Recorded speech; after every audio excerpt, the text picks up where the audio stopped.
Bismillahirrahmanirrahim. Alhamdulillah nahmaduhu wa nasta'inuhu wa nastaghfiruh wa na'udzu billahi min shururi anfusina wa sayyiati a'malina. Man yahdihillahu fala mudilla lahu wa man yudlil fala hadiya lahu. Wa ashhadu an la ilaha illallah wahdahu la syarika lahu wa ashhadu anna Muhammadan 'abduhu wa rasuluh. يا أيها الذين آمنوا اتقوا الله حق تقاته ولا تموتن إلا وأنتم مسلمون. يا أيها الناس اتقوا ربكم الذي خلقكم من نفس واحدة وخلق منها زوجها وبث منهما رجالا كثيرا ونساء واتقوا الله الذي تساءلون به والأرحام إن الله كان عليكم رقيبا. يا أيها الذين آمنوا اتقوا الله وقولوا قولا سديدا يصلح لكم أعمالكم ويغفر لكم ذنوبكم ومن يطع الله ورسوله فقد فاز فوزا عظيما. أما بعد فإن أصدق الحديث كتاب الله وأحسن الهدي هدي محمد صلى الله عليه وعلى آله وسلم وشر الأمور محدثاتها وكل محدثة بدعة وكل بدعة ضلالة وكل ضلالة في النار. Alhamdulillah, kita bersyukur pada Allah Subhanahu wa taala pada hari ini, hari Senin malam Selasa, kita kembali dimudahkan oleh Allah Subhanahu wa taala untuk duduk bersama di Masjid Utsman bin Affan, Handil Bakti, Barito Kuala, Kalimantan Selatan, dalam sebuah kajian rutin membaca kitab Tauhid alladzi huwa haqqullahi 'alal 'abid yang ditulis oleh Al-Imam Muhammad bin Abdul Wahhab An-Najdi rahimahullah, dengan membaca syarahnya Al-Jadid fi Syarh Kitab Tauhid yang ditulis oleh Fadilat Syekh Muhammad bin Abdul Aziz As-Sulaiman Al-Qar'awi rahimahullah. Salawat dan salam semoga selalu Allah berikan kepada Nabi kita Muhammad sallallahu alaihi wa ala alihi wasallam, pada keluarga beliau, para sahabat, serta orang yang mengikuti beliau sampai hari kiamat kelak. Dengan nama-nama Allah yang husna dan sifat-sifatnya yang mulia, kita berdoa, Allahumma inna nas'aluka ilman nafi'an, rizqan tayyiban, wa amalan mutaqabbala. Allahumma amin. Pada pertemuan kali ini kita membahas bab yang ke-58. Penulis mengatakan babu sabbid dahr.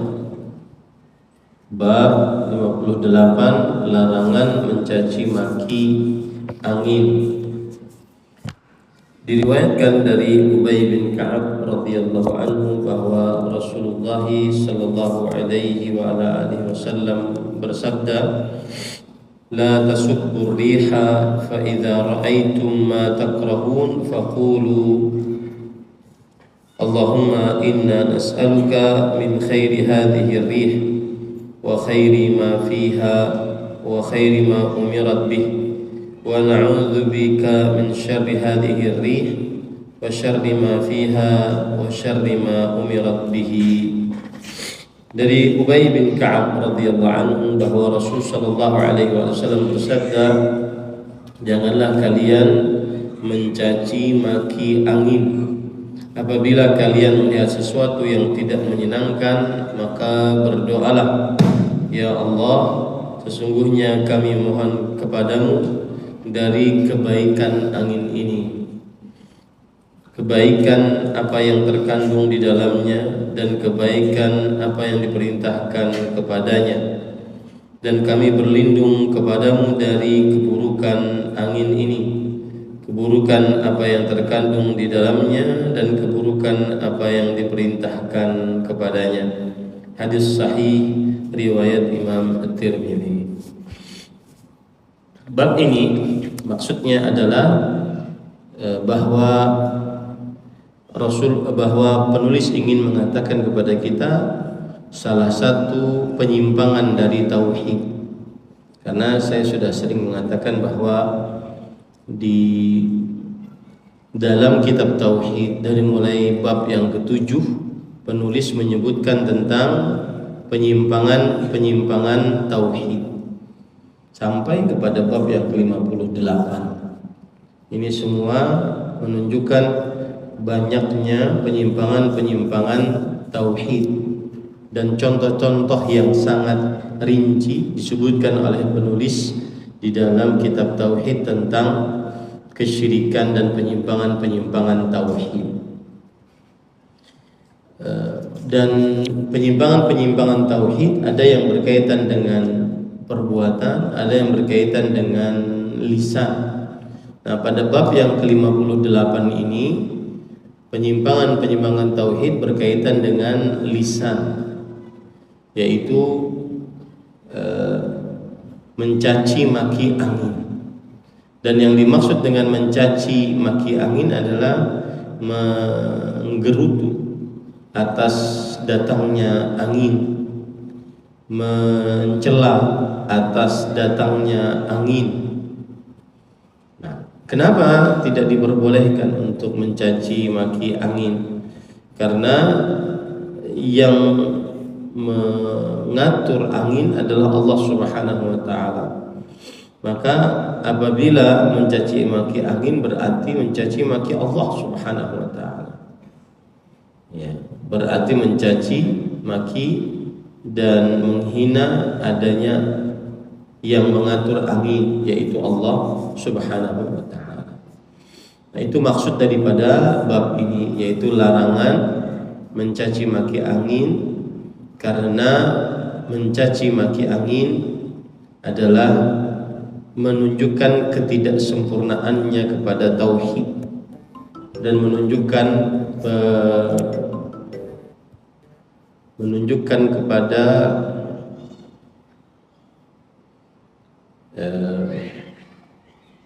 penyimpangan tauhid melalui lisan.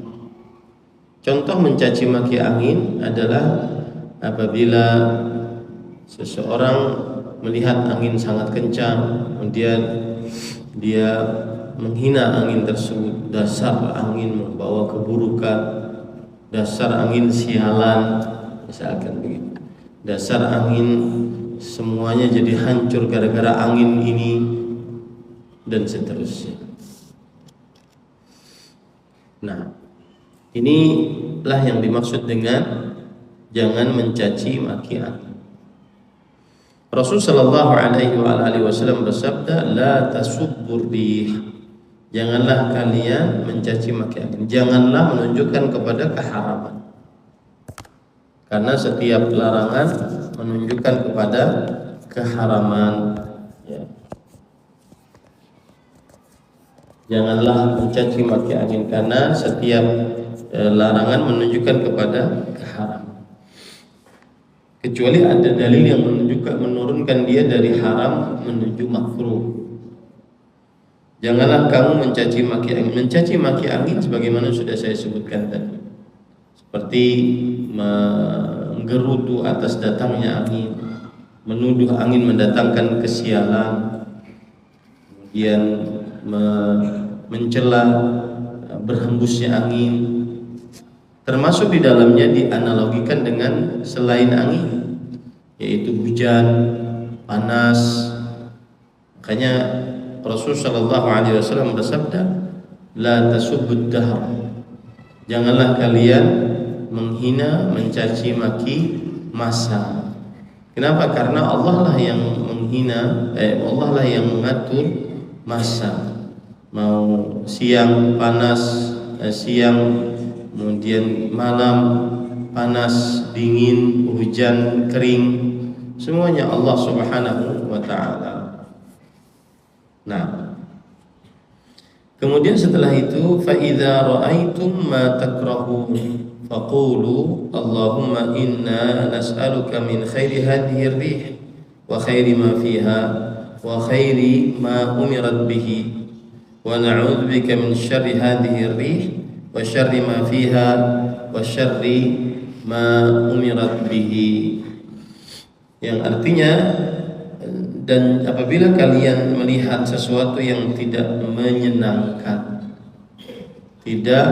menyenangkan maksudnya dari hembusan angin tersebut, baik itu pohon tumbang, rumah hancur, ataupun bahkan hanya sekedar kelilipan mata karena debu akibat angin, maka jangan mengumpat anginnya, karena yang mengatur angin adalah Allah Subhanahu wa taala. Kemudian tetapi ucapkanlah doa, dan doa ini semestinya kita harus menghafalnya. Allahumma inna nas'aluka min khairi hadhihi ar-rih. Ya Allah, sesungguhnya kami mohon kepada Engkau dari kebaikan angin ini. Wa khairi ma fiha, kebaikan apa yang terkandung di dalamnya. Wa khairi ma umirat bihi, dan kebaikan apa yang diperintahkan kepadanya. Wa na'udzu bika min syarri hadhihi ar-rih, dan kami berlindung kepada Engkau dari keburukan angin ini, keburukan yang terkandung di dalamnya dan keburukan apa yang diperintahkan kepadanya.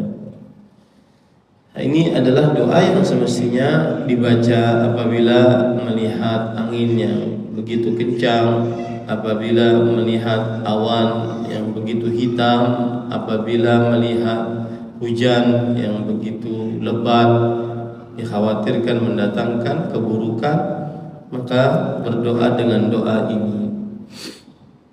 Nah, dan dari doa ini kita ambil pelajaran bahwa di dalam angin ada kebaikan. Kemudian juga angin diperintahkan bisa saja untuk mengerjakan kebaikan. Sebaliknya di dalam angin juga ada keburukan. Dan kemudian angin juga di dalamnya ada diperintahkan untuk mengerjakan keburukan. Keburukan bagi manusia, misalkan menghancurkan rumah, menghancurkan kebun akibat angin. Kita berlindung kepada Allah Subhanahu wa taala dari hal tersebut. Ini sikap yang paling baik ketika mendapatkan angin yang kencang, angin yang dikhawatirkan mendatangkan bahaya, yaitu berdoa kepada Allah Subhanahu wa taala. Nah, kemudian kandungan dari bab ini, satu, dilarang mencaci maki angin. Dan saya katakan tadi, dilarang itu maksudnya adalah diharamkan. Mencaci maki angin, menghina hembusan angin, baik itu hinaan yang mendatangkan cacian atau hinaan yang merasa tidak nyaman datangnya angin. Kemudian yang kedua, pelajarannya adalah doa yang diajarkan oleh Rasul Shallallahu Alaihi Wasallam apabila melihat sesuatu yang tidak menyenangkan ketika angin sedang bertiup. Ini harus dihafal. Allahumma inna nas'aluka min khairi hadhihi ar-rih wa khairi ma fiha wa khairi ma umirat bihi wa na'udzu bika min syarri hadhihi ar-rih wa syarri ma fiha wa syarri ma umirat bihi. Nah, ini doa yang seharusnya kita menghafalnya. Kemudian yang ketiga, diberitahukan oleh Rasul sallallahu alaihi wasallam bahwa angin mendapatkan perintah dari Allah. Nah, oleh karena itu tidak boleh kita mencaci angin, karena berarti mencaci Allah, maki Allah. Karena Allah yang memerintahkan angin, Allah yang menciptakan angin.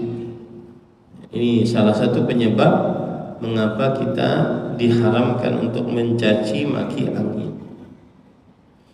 Yang keempat, bahwa angin kadangkala diperintahkan untuk mendatangkan suatu kebaikan, kadangkala diperintahkan dengan suatu keburukan. Keburukan menurut pandangan manusia. Karena menurut ilmu Allah Subhanahu wa taala tidak ada keburukan yang datang dari perbuatan Allah Subhanahu wa taala. Keburukan menurut pandangan manusia. Itu adalah bab yang ke-58. Kemudian bab yang ke-59. Penulis rahimahullahu taala mengatakan Allah Subhanahu wa taala berfirman di dalam surat Ali Imran ayat 154. Babu qaulillahi ta'ala yadhunnuna billahi ghairal haqqi dhannal jahiliyah yaquluna hal lana minal amri min syai' qul innal amra kullahu lillah. Yang artinya firman Allah Subhanahu wa taala yang berbunyi dan artinya mereka menyangka yang tidak benar terhadap Allah seperti sangkaan jahiliyah. Mereka berkata, apakah ada bagi kita barang sesuatu hak campur tangan dalam urusan ini? Katakanlah sesungguhnya urusan itu seluruhnya di tangan Allah Subhanahu wa taala. Quran surat Ali Imran ayat 154. Kemudian juga penulis membawakan surat Al-Fatah ayat 6. Wa qala ta'ala wa yu'adzibal munafiqina wal munafiqat wal musyrikina wal musyrikat adh-dhannina billahi dhanna as-saw. Alaihim dairatus saw wa ghadiballahu alaihim wa la'anahum wa a'adda lahum jahannam wa sa'at masira. Yang artinya, dan supaya Allah menyiksa orang-orang munafik, baik laki-laki ataupun perempuan, dan orang-orang musyrik, laki-laki dan perempuan yang mereka itu berburuk sangka, berprasangka buruk terhadap Allah Subhanahu wa taala. Mereka akan mendapatkan giliran kebinasaan yang amat buruk dan Allah memurkai dan mengutuk mereka serta menyediakan bagi mereka neraka jahanam. Dan neraka jahanam itulah sejahat-jahat tempat kembali. Quran surah Al-Fatah ayat 6. Para ikhwan yang dirahmati oleh Allah, bab ini, bab yang ke-59 adalah bab tentang larangan berprasangka buruk terhadap Allah Subhanahu wa taala. Prasangka buruk yang dimaksud di sini dalam segala hal, seperti misalkan prasangka buruk bahwa Allah Subhanahu wa taala tidak menolong orang-orang yang bertakwa kepada Allah, tidak membela orang-orang yang beriman kepada Allah Subhanahu wa taala. Berprasangka buruk bahwa orang-orang yang beramal saleh tidak mendapatkan pahalanya, ataupun berprasangka buruk bahwa orang-orang yang beramal saleh akan orang-orang yang berdoa kepada Allah akan diganjar dengan tangan kosong, tidak dikabulkan oleh Allah. Nah, ini semua buruk sangka terhadap Allah Subhanahu wa taala. Nah, bab yang ke-59 ini berkaitan dengan penyimpangan tauhid di dalam perkara qalbu. Di dalam perkara qalbu. Kalau tadi dalam perkara lisan, ini di dalam perkara qalbu. Ya. Bahwa dia menyangka Allah Subhanahu wa taala tidak menolongnya, membelanya, tidak merahmati orang-orang yang bertakwa kepada Allah Subhanahu wa taala. Sering kita dapati ini. Itu seperti mengatakan bahwa saya sudah sholat, saya sudah berdoa, akan tetapi mana pengabulan doanya dari Allah Subhanahu wa taala. Saya sudah sholat, mana keberkahan hidup, buktinya sekarang saya banyak hutang, banyak masalah di keluarga dan seterusnya. Nah, kemudian para ikhwan yang dirahmati oleh Allah Subhanahu wa taala, penulis kemudian membawakan perkataan Imam Ibnu Qayyim Al-Jauziyah rahimahullah. Beliau mengatakan, Imam Al-Qayyim dalam menafsirkan ayat pertama mengatakan prasangka ini ditafsirkan bahwa Allah Subhanahu wa taala tidak akan memenangkan rasulnya dan bahwa agama yang beliau bawa akan lenyap. Ini adalah sangkaan buruk terhadap Allah, bahwa Allah tidak akan menolong Rasulullah sallallahu alaihi wasallam. Allah tidak akan membela agama yang dibawa oleh Rasulullah sallallahu alaihi wasallam. Ini prasangka buruk. Ditafsirkan pula bahwa apa yang menimpa beliau bukanlah dengan takdir Allah dan hikmahnya. Ini juga termasuk daripada prasangka buruk bahwa Nabi Muhammad SAW ketika di peperangan Uhud beliau terluka, maka orang-orang mengatakan bahwa ini semua di luar takdir Allah Subhanahu wa taala. Dan Allah tidak mengetahui Nabi Muhammad SAW terluka di peperangan Uhud sebelum terjadinya. Nah, ini namanya prasangka buruk terhadap Allah Subhanahu wa taala. Kenapa? Karena semua ciptaan atau semua yang tercipta atas ciptaan Allah Subhanahu wa taala.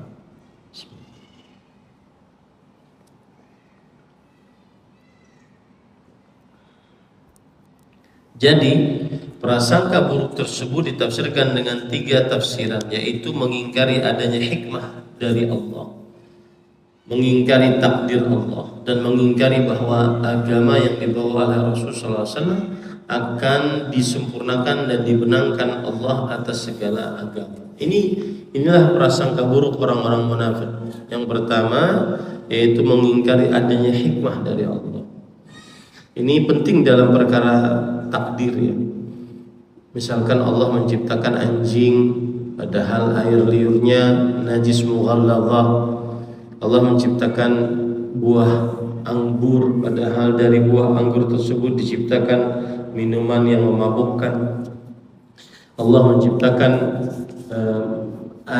materi-materi di atas muka bumi ini yang kemudian akhirnya materi-materi tersebut menjadi narkoba. Maka kita Ahlus Sunnah wal Jamaah meyakini bahwa semua ciptaan Allah ada hikmahnya.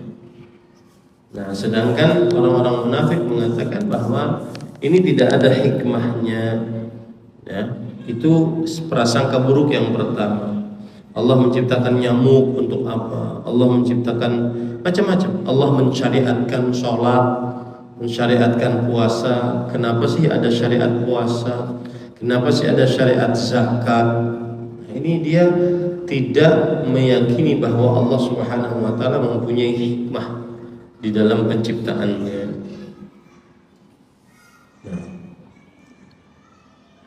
Yang kedua, mengingkari takdirnya Allah Subhanahu wa taala. Mengingkari takdir Allah, bahwa prasangka buruk terhadap Allah, mereka mengatakan semuanya belum ditakdirkan. Allah tidak tahu takdir seorang hamba sampai terjadi. Ini perkataan sangat berat. Allah tidak mengetahui nasib seorang hamba sampai terjadinya. Ini adalah pengingkaran terhadap apa yang tertulis dalam kitab Al-Lauh Al-Mahfuz. Kemudian yang ketiga, mengingkari bahwa agama yang dibawa oleh Rasulullah sallallahu alaihi wasallam akan disempurnakan dan dimenangkan Allah atas segala agama. Ini sebagaimana disebutkan oleh Allah dalam Al-Quran, Inna ad-dina indallahi Islam. Sesungguhnya agama yang paling diridhai oleh Allah adalah agama Islam. Kemudian juga Rasulullah Allah Subhanahu wa taala berfirman tentang bahwa agama ini akan dijaga oleh Allah Subhanahu wa taala, sebagaimana dalam sebuah hadis Rasulullah SAW bersabda, la tazalu ta'ifatun min ummati dhahirina al-haq la yadhurruhum man khadalahum wa la man khalafahum wa hum ala dhalik hatta ya'tiya amrullah. Masih akan ada sekelompok dari umatku yang berpegang teguh dengan kebenaran. Mereka membela kebenaran tersebut, tidak membahayakan mereka orang yang mencela dan menyelisihi mereka, dan mereka tetap di atas hal tersebut sampai datang perintah Allah Subhanahu wa taala.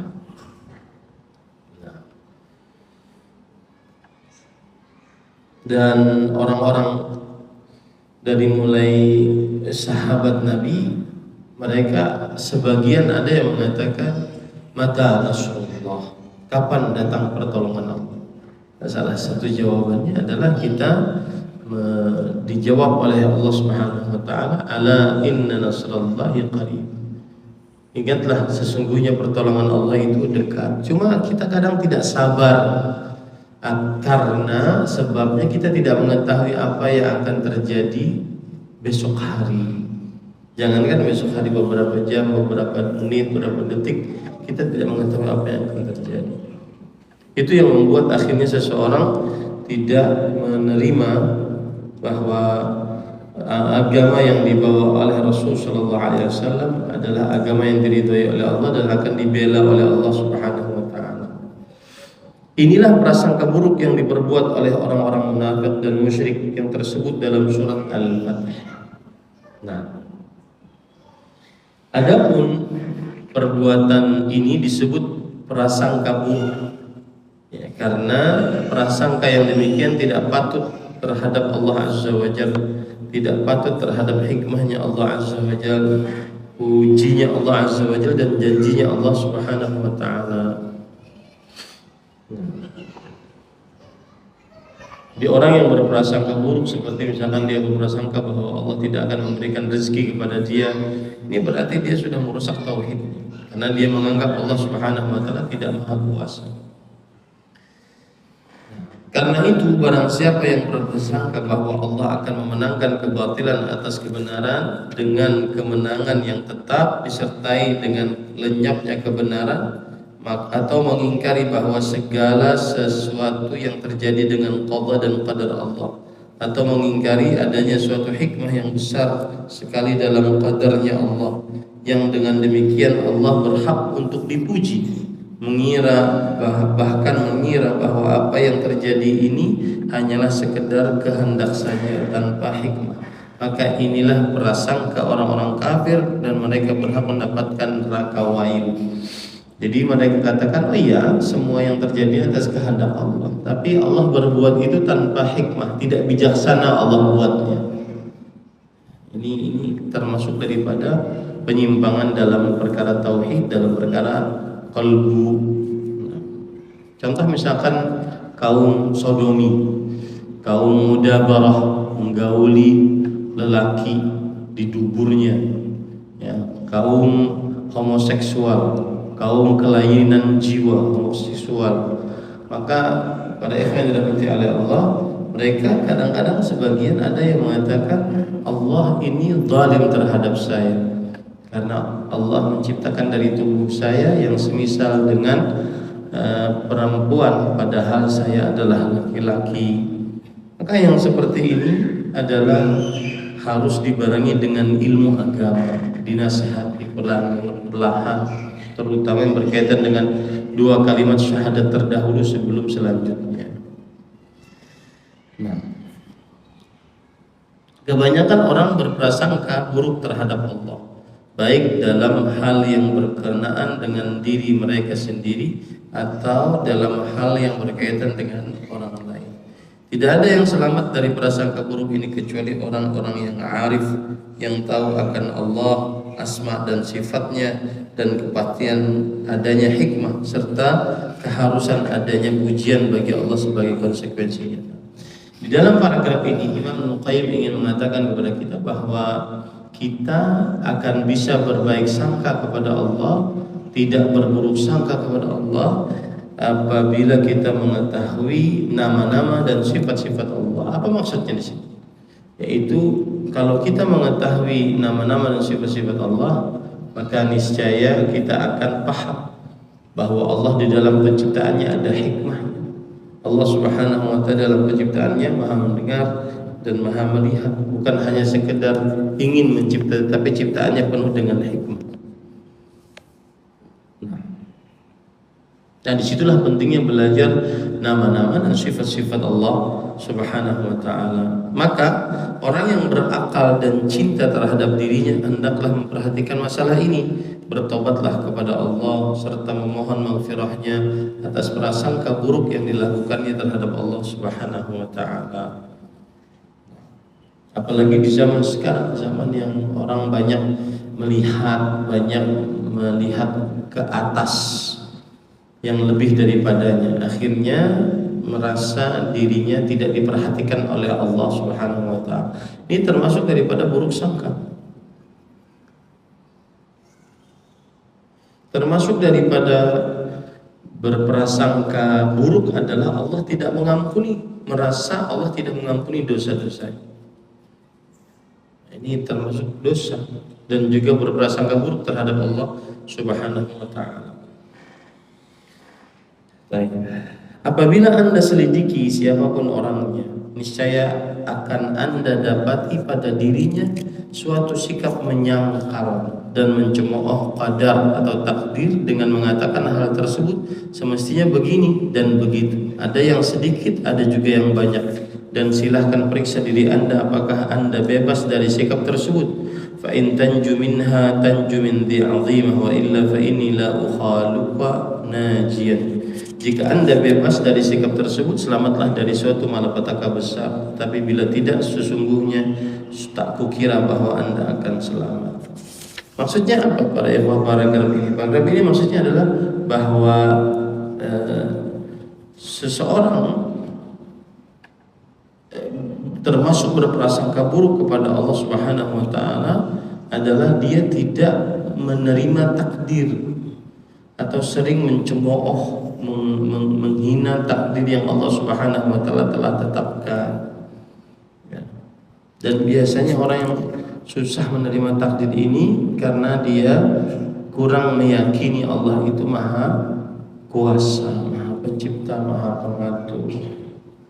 Nah, baik, kandungan bab ini satu, tafsir ayat dalam surat Ali Imran, yaitu maksudnya mereka di sini adalah orang-orang munafik, menyangka yang tidak benar. Menyangka yang tidak benar maksudnya berprasangka buruk terhadap Allah, seperti sangkaan kaum jahiliyah.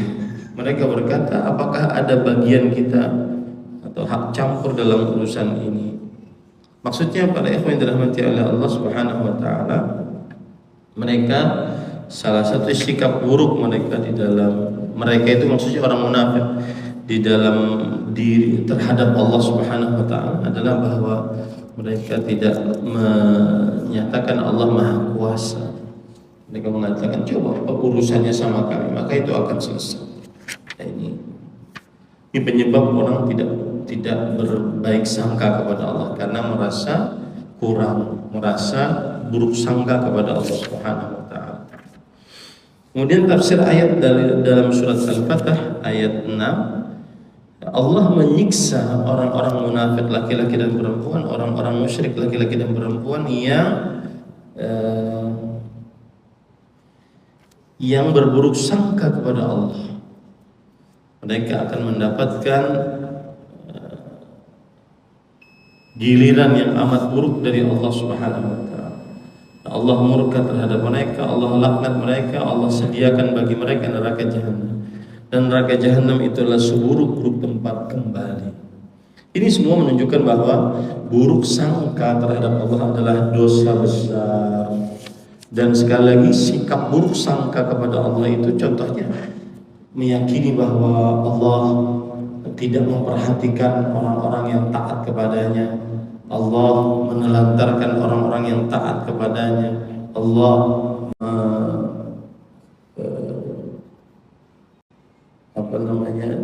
memasukkan ke dalam neraka orang-orang yang taat. Ini buruk sangka kepada Allah Subhanahu wa taala. Baik. Yang keempat diterangkan bahwa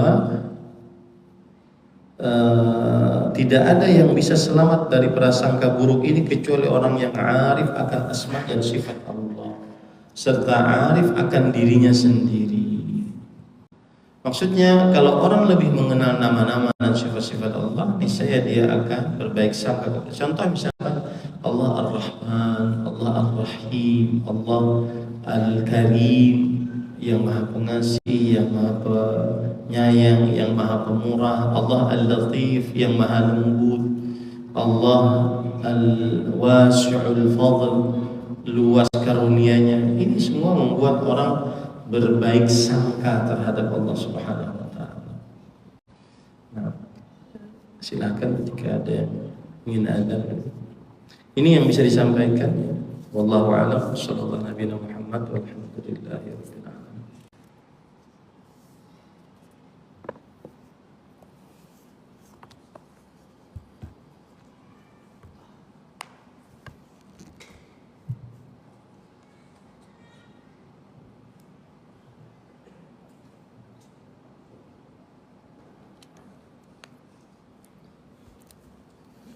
Allahu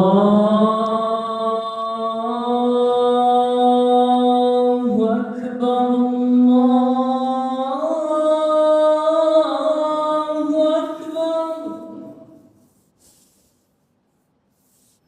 Allahu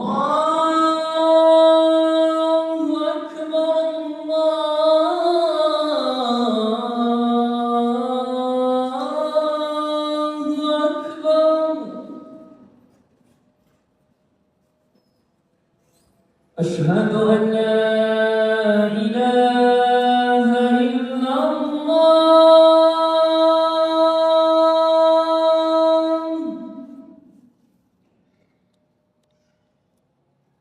أشهد أن لا إله إلا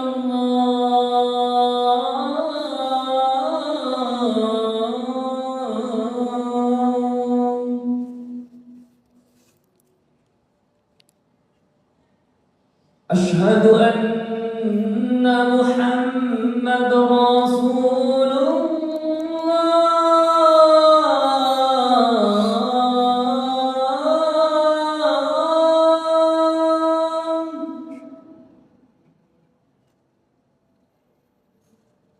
أشهد أن محمد رسول الله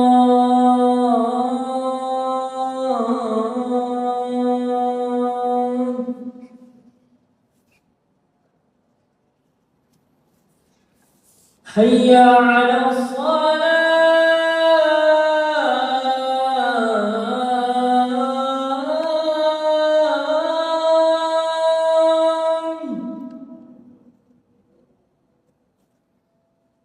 حي على الصلاة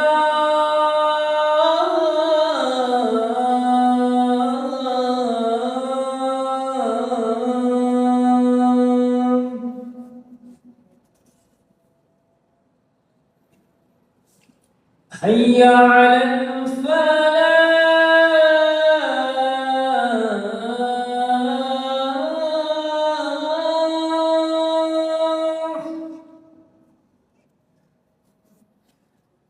حي على الفلاح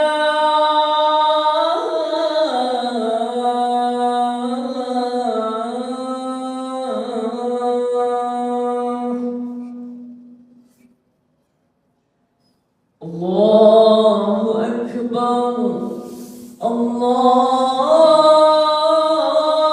أكبر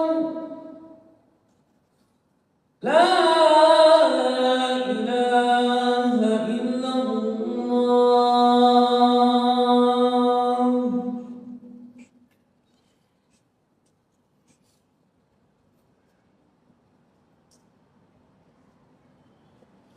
Baik, itu tadi ya di bab 58, bab 59.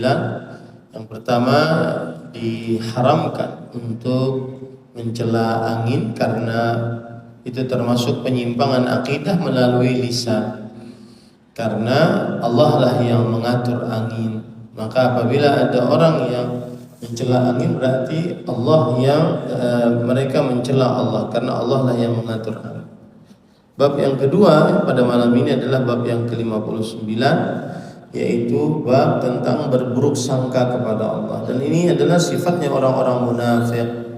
Dan yang dimaksud dengan berburuk sangka adalah mengira bahwa Allah tidak akan membela orang-orang yang beriman, memenangkan Rasulullah sallallahu alaihi wasallam, Allah tidak akan memberikan kemenangan terhadap orang-orang yang beriman. Ini termasuk daripada buruk sangka kepada Allah. Termasuk di dalamnya buruk sangka kepada Allah adalah apabila kita taat, maka akhirnya kita tidak mendapatkan dunia. Jadi ada sebagian orang berpendapat bahwa sholat Jumat membuat seseorang hilang kesempatan untuk berdagang. Sholat berjamaah membuat seseorang berkurang rezeki. Maka semestinya Allah berfirman, "Man yattaqillah yaj'al lahu makhraja." Barang siapa yang bertakwa kepada Allah, maka niscaya Allah akan menjadikan untuknya jalan keluar. Semakin bertakwa semakin luas jalan keluarnya. Nah, itu kira-kira yang bisa disampaikan pada kesempatan kali ini tentang dua bab 58 dan 59.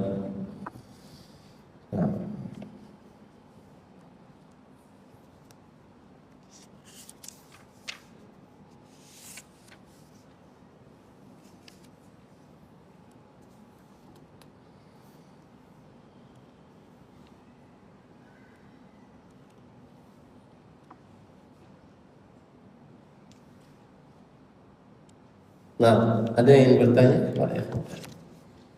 Pada pertemuan yang akan datang kita masuk pada bab-bab yang ke-60 dan itu adalah bab-bab terakhir. Silakan. Silakan.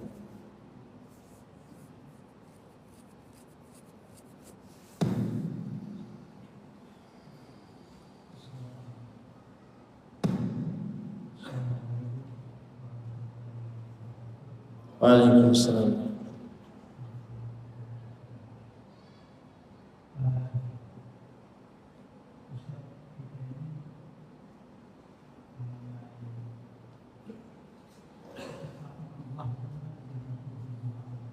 Apa Pak?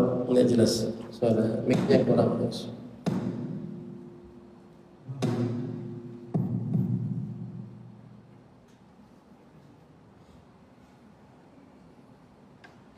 Yang nonton melalui online juga silahkan kalau ingin bertanya.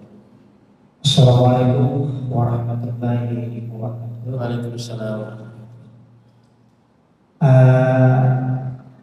Apa yang disampaikan Ustaz yang tidak boleh berusaha dengan Allah keterkaitan dengan yang ditakdirkan oleh Allah Subhanahu wa taala pada kita bahwa 50.000 tahun dari saya bahwa kita sudah ditetapkan takdir kita ini. Nah, keterkaitan dengan prasangka buruk terhadap Allah, apabila ketetapan kita itu mungkin tidak yang kita harapkan, artinya kita beramal saleh, berbuat baik, ternyata ketetapan kita itu ditetapkan ahli neraka misalnya. Lalu kita akhirnya bisa menyimpulkan ya harusnya malas betulnya. Dengan tidak diketahui ketetapan itu, kita dikaitkan dengan tidak boleh berpesan terhadap Allah. Kalau mungkin saya berpendapat, tapi kalau pendapat salah ya bisa kita luruskan. Ketetapan Allah itu kalau kita tidak melaksanakan perintah Allah adalah demikian ketetapannya. Tetapi kalau kita melaksanakan perintah Allah dengan prasangka yang baik, itu akhirnya baik juga ketetapannya itu. Apakah demikian Ustaz? Sekian, terima kasih. Assalamualaikum warahmatullahi wabarakatuh. Waalaikumsalam warahmatullahi wabarakatuh. Bismillah, alhamdulillah, wassalatu wassalamu ala rasulillah. Ada ayat yang berbunyi, wa ma rabbuka bidhallamin lil 'abid. Rabbmu tidak akan pernah menzalimi hambanya. Itu saja yang kita pegang. Jangan sampai kita berpikiran macam-macam. Siapa yang taat dijanjikan surga, siapa yang maksiat diancam dengan neraka. Kalau kita berpikiran bahwasanya kalau taat ternyata ujungnya neraka juga, maka Yang pertama, kita tidak mengetahui takdir kita. Kesalahan manusia itu dalam urusan takdir seperti dia seakan-akan tahu, itu saja. Itu kesalahan manusia. Sudah, tugasmu bekerja saja, beramal. Jangan sampai menghayal tentang takdirmu. Kesalahan manusia itu merasa mengetahui tentang takdirnya. Itu kesalahan manusia. Seperti tadi dikatakan, kalau saya beramal ternyata kemudian takdirnya neraka. Nah itu kan, jadi kita seakan-akan itu kita mengetahui gitu.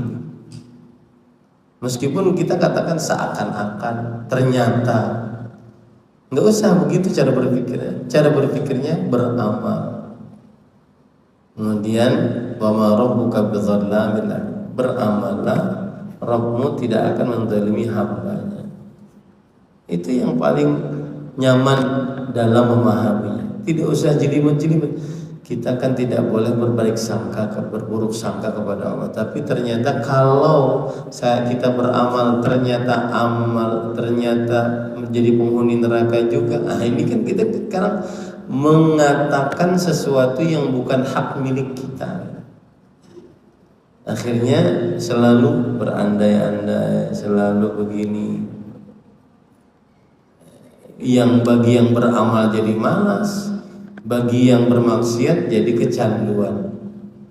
Makanya ada timbul perkataan bahwa yang sholat tidak dijamin surga, yang tidak sholat juga tidak dijamin, tidak diancam neraka, tidak pasti ancaman neraka. Semua jadi tangan Allah. Itu nanti ujung-ujungnya pemahamannya Jabariyah. Kita beramal saja, persis seperti yang dicontohkan oleh Rasulullah SAW ketika ditanya oleh para sahabatnya, fafimal amal, pena penulisan Lauhul Mahfuz, penulisan takdir di Lauhul Mahfuz sudah diangkat. Lauhul Mahfuznya sudah kering, takdirnya sudah pasti secara rinci dari ujung sampai akhir. Maka lalu ngapain kita beramal? Maka jawabannya beramallah. Jangan memaksa otak kita untuk kalau aku beramal ternyata neraka juga, ya bisa apa juga. Akhirnya malas beramal. Ini kalau saya maksiat ternyata surga, kedosa ngali-ngali kita beramal. Akhirnya tetap di dalam maksiat. Itu sebabnya kenapa? Karena kita menguras akal yang maha terbatas kita untuk sebuah ilmu pengetahuan yang gaib bagi kita dan tidak pernah ada yang tahu kecuali hanya Allah Subhanahu wa taala. Paham ya? Jadi kita beramal, kemudian meminta kepada Allah agar amalnya diterima oleh Allah Subhanahu wa taala. Coba sekarang yang Bapak pikirkan itu letakkan dalam urusan rezeki. Berani nggak kita? Paham nggak cara berpikirnya? Kalau saya begawi, kada untung juga, kedosain begawi. Coba letakkan itu dalam urusan rezeki. Kan kita tidak pernah meletakkan itu dalam urusan rezeki. Nah sama itu di dalam urusan mencari sebab. Tugas kita sekarang bekerja, beramal. Allah yang sudah menentukan takdir. Makanya kan i'malu fakullun muyassarun lima khuliqalah. Beramallah, maka segala sesuatu dimudahkan sesuai takdirnya. Jika dia taat berarti itulah takdir. Jika dia ahli neraka maka dia akan ditakdirkan mengerjakan penghuni neraka. Tapi kan ada ustaz hadis yang berbunyi wala yazalu inna ahadakum yujma'u khalquhu fi batni ummihi 40 yawman nutfah. Sesungguhnya salah seorang di antara kalian dikumpulkan penciptaannya 40 hari sebagai nutfah, percampuran air mani dengan sel telur perempuan. Thumma yakunu 'alaqatan mithla dzalik. Kemudian 40 hari menjadi segumpal darah. Thumma yakunu 'alaqatan mithla dzalik. Kemudian 40 hari selanjutnya segumpal daging. Thumma yursalu ilaihi al-malak. Lalu diutus kepadanya malaikat. Fayanfukhu fihi ruh. Kemudian ditiupkan ruh pada daging tersebut. Kemudian fayu'maru bi arba'i kalimat,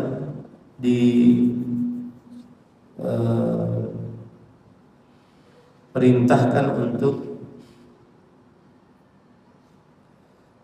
menulis 4 perkara, bikatbi rizkihi wa ajalihi wa amalihi syaqiyyun aw sa'id. Rezekinya, ajalnya, nasibnya atau perbuatannya dan nasibnya, beruntung atau malang. Kemudian setelah itu Allah Subhanahu wa taala menjadikan dia sesuai dengan takdir tersebut. Wa inna ahadakum la ya'malu bi amali ahli jannah. Dan salah seorang di antara kalian beramal dengan amal penghuni surga, hatta ma yakunu bainahu wa bainaha illa dhira'. Sampai jarak antara dia dengan surga hanya 1 hasta. Fayasbiqu alaihi alkitab, tetapi didahului oleh takdirnya. Nah, ini yang jadi masalah kadang-kadang. Didahului oleh takdirnya, jangan kita merasa tahu. Yang tahu hanya Allah Subhanahu wa taala. Fayamalu bi amali ahli nar fayadkhulu. Akhirnya dia mengerjakan amal penghuni neraka, lalu dia masuk ke dalam neraka. Jangan kita mengatakan beramal juga neraka karena manfaat juga. Kenapa kita tidak boleh mengatakan itu? Karena kita tidak tahu apa yang tertulis. Gitu ya. Wa inna ahadakum la ya'malu bi amali ahli nar hatta ma yakunu bainahu wa bainaha illa dhira' fa yasbiqu alaihi alkitab fa ya'malu bi amali jannah fa yadkhuluha. Dan salah seorang di antara kalian beramal dengan amal penghuni neraka, maksiat aja. Tapi ternyata dituliskan dia di dalam takdirnya sebagai penghuni surga. Lalu dia beramal dengan amalan penghuni surga, lalu dia masuk ke dalam surga. Hadis tadi tidak mengajarkan kepada kita untuk menerawang takdir. Hadis tadi mengajarkan kepada kita bahwa beramallah, karena semuanya dimudahkan sesuai dengan apa yang sudah ditakdirkan untuknya. Gitu. Nah, ada lain? Silakan.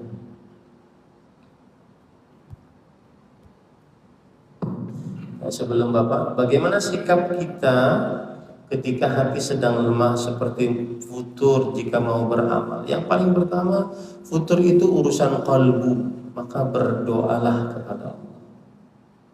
Berdoalah kepada Allah.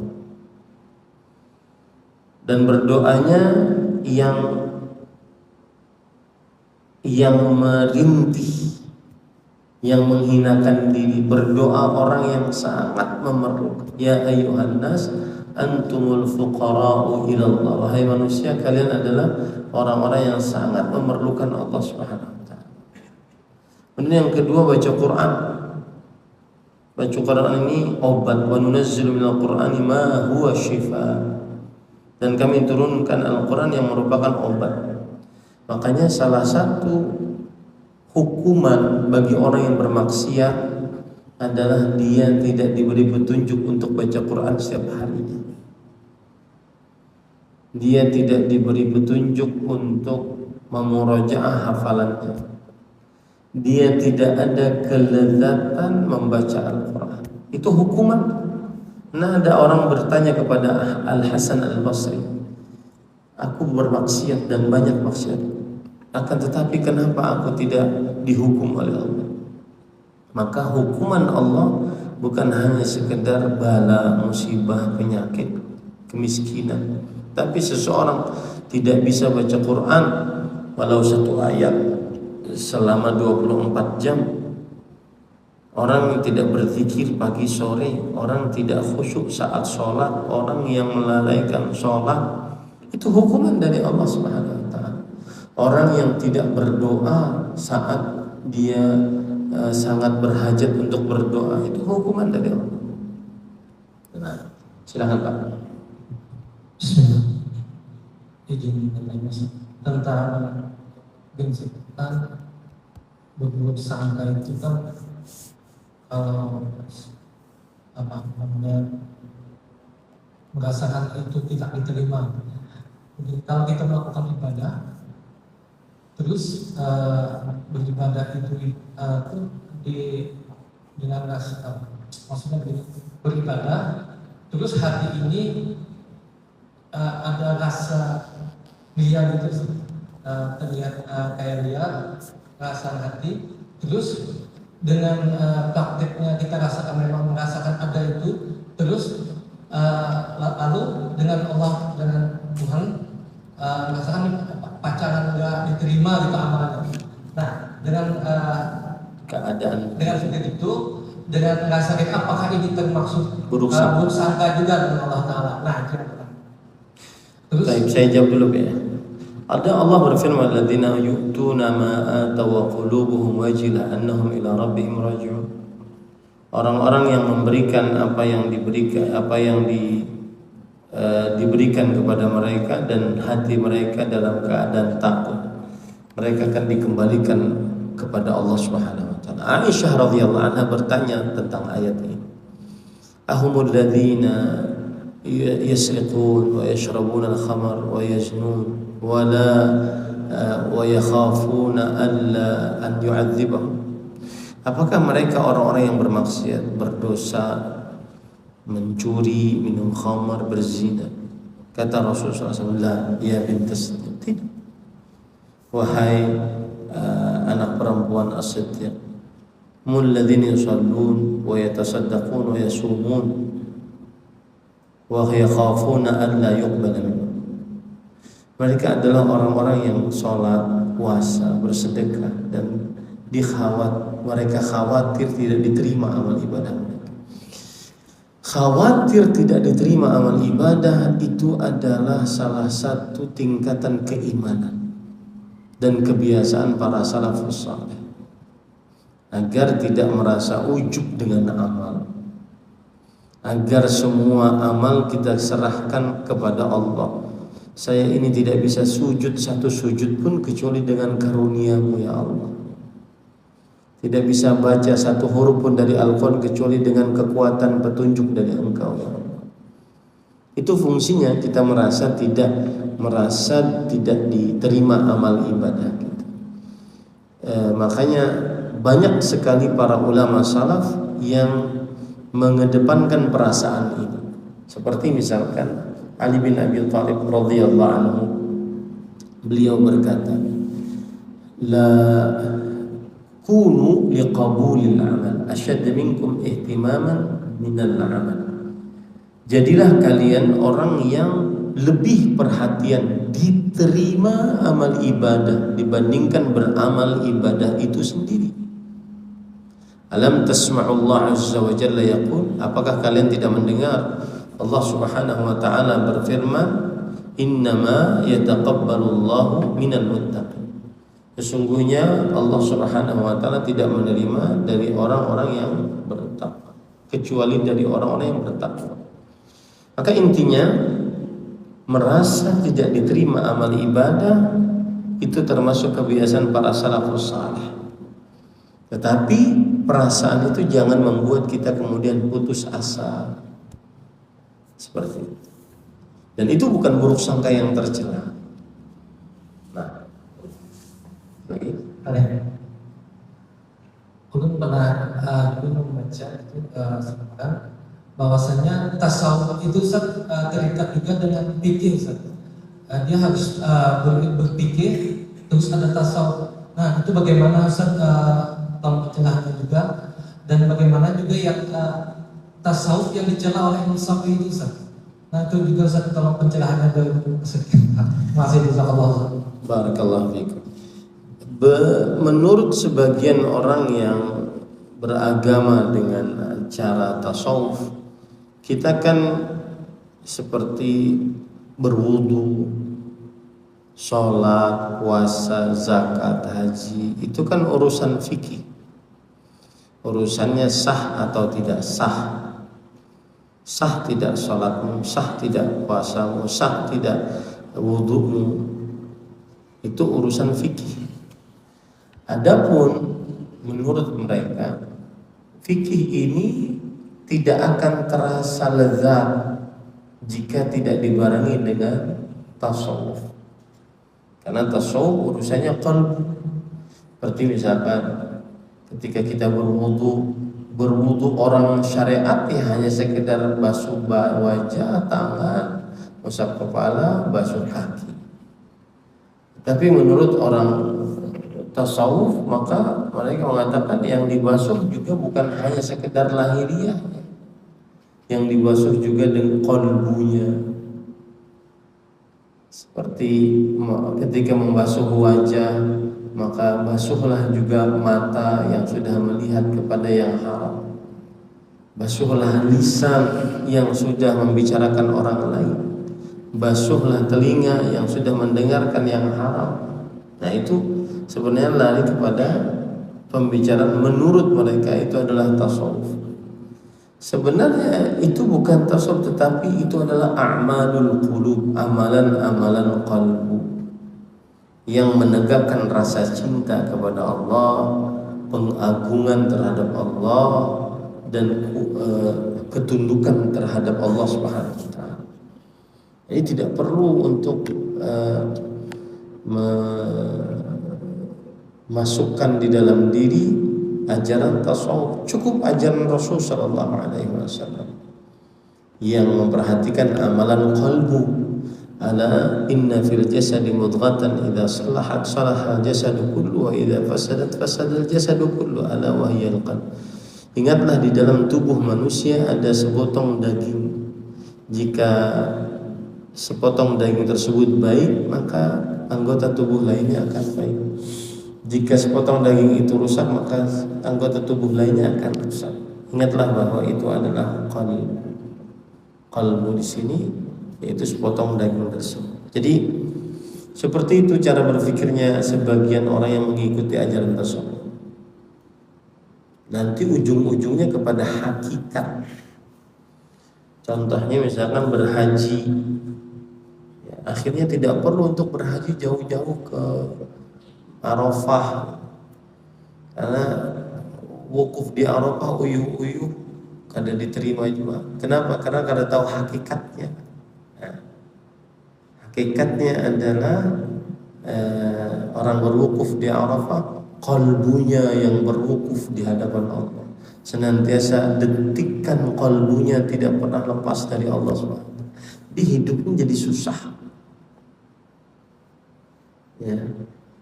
Karena permainan-permainan yang seperti itu ujung-ujungnya kedosa jauh-jauh banget. Yang penting qalbunya. Sama seperti sholat. Yang dulu pengalaman pribadi itu tidak akan pernah melupakan. Ketika ada orang yang dianggap mempunyai kedudukan wali datang ke rumah. Dan dulu rumah sering didatangi oleh orang-orang yang dimuliakan. Karena kita dulu ikut ajaran tarekat. Maka suatu ketika ada orang tersebut datang ke rumah maghrib. Kita tahu waktu maghrib itu sempit. Adzan maghrib saya ke masjid. Nah setelah itu saya pulang. Dan orang itu masih di situ, padahal dia laki-laki duduk di situ. Saya tanya langsung, fulan nggak sholat? Dan dia mengatakan, sebentar saya mau balik. Nggak sampai beberapa menit, nggak sampai satu menit, itu balik lagi. Sudah, aku sudah sampai.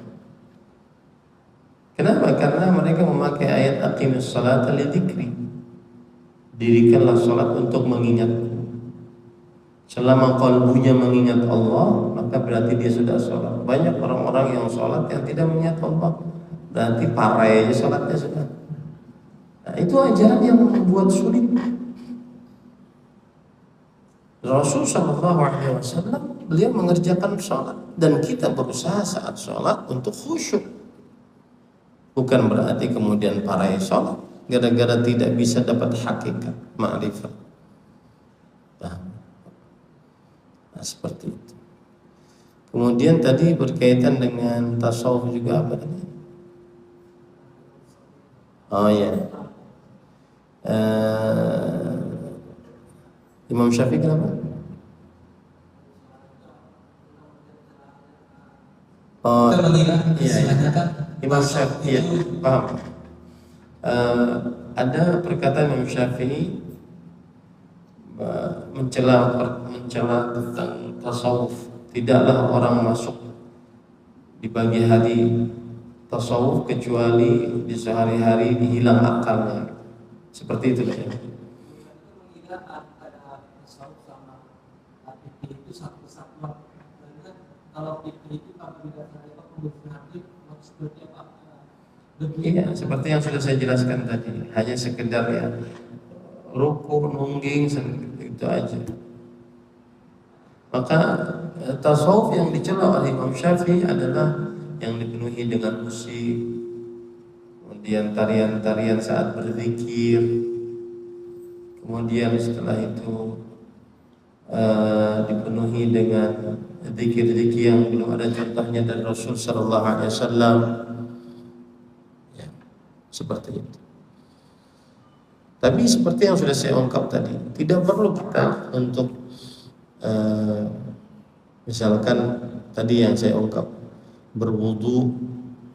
Untuk apa berwudu? Membasuh wajah, membasuh tangan, sedangkan matanya masih melihat yang haram.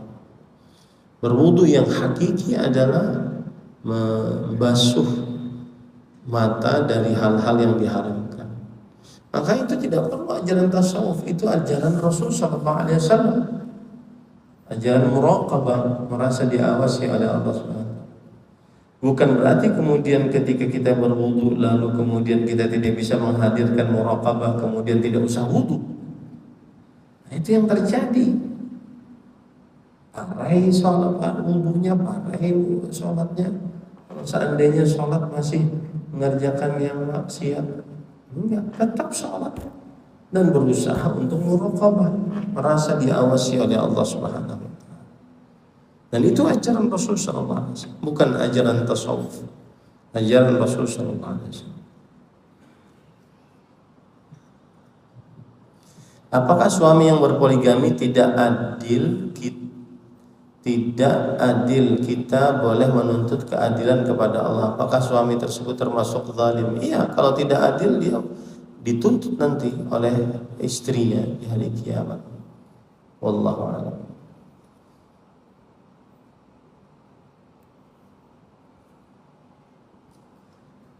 Mau nanya, ada ummahat mengatakan Ustaz Salafi banyak selfie video. Maka jawabannya dijauhi lebih utama. Dijauhi lebih utama. Saya masih ingat dulu ada Syekh Ali Hasan Al-Halabi rahimahullah, waktu itu ngisi di Masjid Hasanuddin Majdi. Kemudian beliau diminta oleh pejabat yang hadir untuk berfoto bersama. Kalau tidak salah anggota Muspida yang hadir. Kemudian beliau mau, tapi di dalam kamar berempat waktu itu. Setelah kajian, kemudian saya tanya, kenapa Syekh tadi mau dipoto? Kemudian beliau mengatakan, tasahalna ba'da an tashaddadna. Kita mempermudah setelah kita mempersulit. Kita mempermudah setelah kita mempersulit. Dalam artian ini foto terjadi khilaf di antara para ulama tentang hukumnya. Ada yang mengatakan dia haram, termasuk hadis al-musawwirun la'anallah, hadis yang berbunyi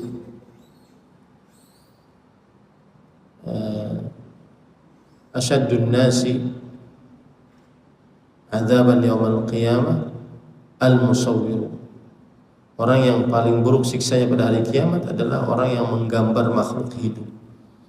Ada yang mengatakan fotografi, foto dengan HP termasuk menggambar makhluk hidup.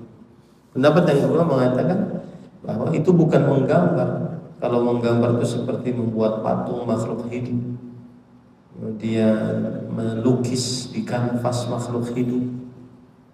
Adapun foto ini, kalau antum melihat saya sekarang, maka itulah saya sekarang.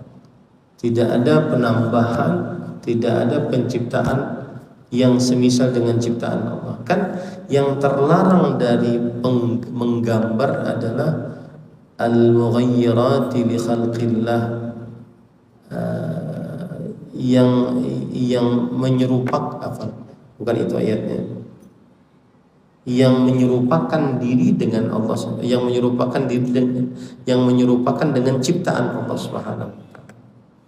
Itu yang nanti di hari kiamat dia akan disuruh meniup ruh pada makhluk tersebut. Misalkan saya buat patung, patungnya makhluk hidup, nanti di hari kiamat saya akan diperintahkan untuk meniupkan ruh.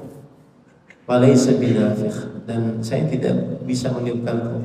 Dan itu siksaan bagi orang yang membuat patung. Nah, itu kan patung itu menyerupakan ciptaan Allah Subhanahu wa taala.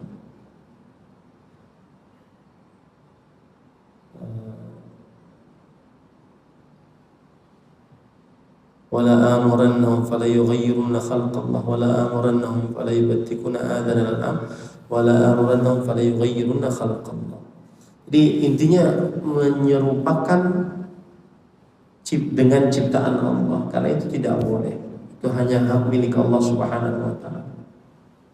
Disitulah akhirnya terjadi khilaf di antara para ulama. Tapi saya berpesan tidak boleh bermudah-mudah.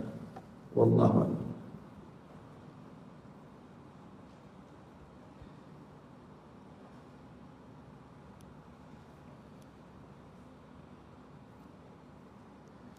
Apa hukumnya memajang foto di rumah? Tidak perlu untuk dipajang foto di rumah.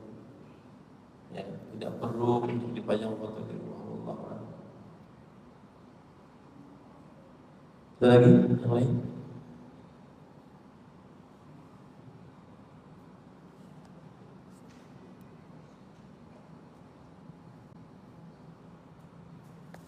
Nah, itu kira-kira yang bisa disampaikan pada kesempatan kali ini. Apa yang baik dari Allah Subhanahu wa taala kita cukupkan. Subhanakallah bihamdika asyhadu an la ilaha illa anta astaghfiruka wa atubu ilaik. Assalamualaikum warahmatullahi wabarakatuh.